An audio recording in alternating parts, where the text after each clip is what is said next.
The Indian side started sharing information of the flood flows on 15th of August at 3 p.m.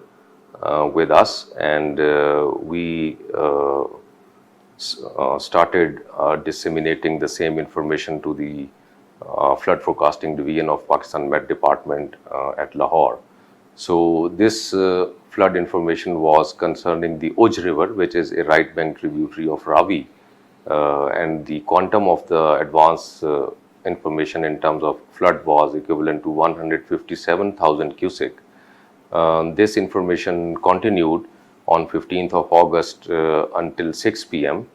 on the same day, and the release of water from the Uj barrage was almost steady, so which was equivalent to 157,000 except only one figure, so at which the release from Uj barrage was increased to 171,000. Well, in this regard, the Punjab irrigation, in response, configured that the quantum of the flood when it would reach at the international border, where the Ravi River touches the international border between Pakistan and India, that would not perhaps increase more than 50,000. And subsequently, when the actual floods reached at that point, that is called the Jalala flood band. So that was the maximum value was equivalent to 67,000 cusic. If we talk about present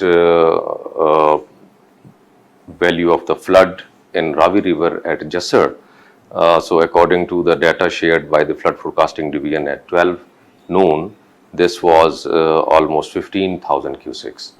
So in this regard, we can say that so presently there is no flood.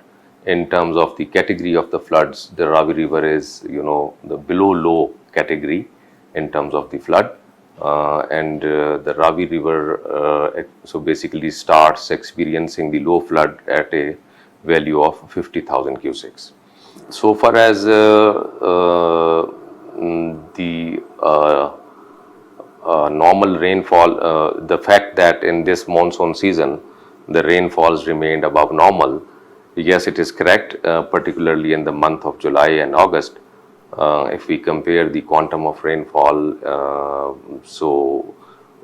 we have been told by Pakistan Met Department that compared to the data of the previous 30 years, Pakistan received much more times a quantum of rainfall, but those rains basically occurred downstream of the rim stations and in the plain areas.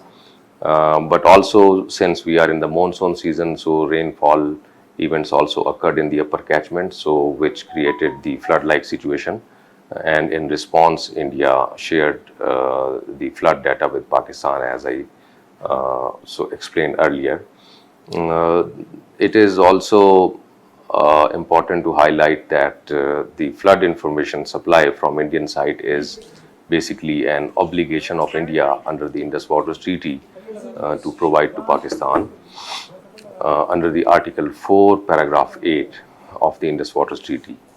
And presently, Pakistan is, in a process of engagement with Indian side at the level of Permanent Indus Commission, that is with regard to interpretation of the paragraph 8 of Article 4, in which Pakistan feels that India has to supply the advanced flood information seamlessly starting from 1st of July until the 10th of October, as was agreed in the 1989 flood agreement. But Indian side has now come up with a stance that India's obligation is only limited to providing the advanced flood information only in case when there are extraordinary floods.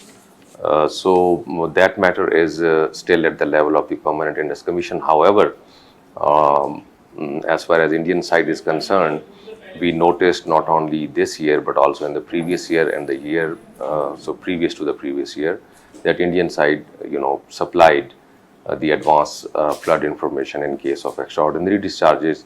So wherever those floods occurred, may those be on the western rivers or may those be on the eastern rivers. Thank you very much.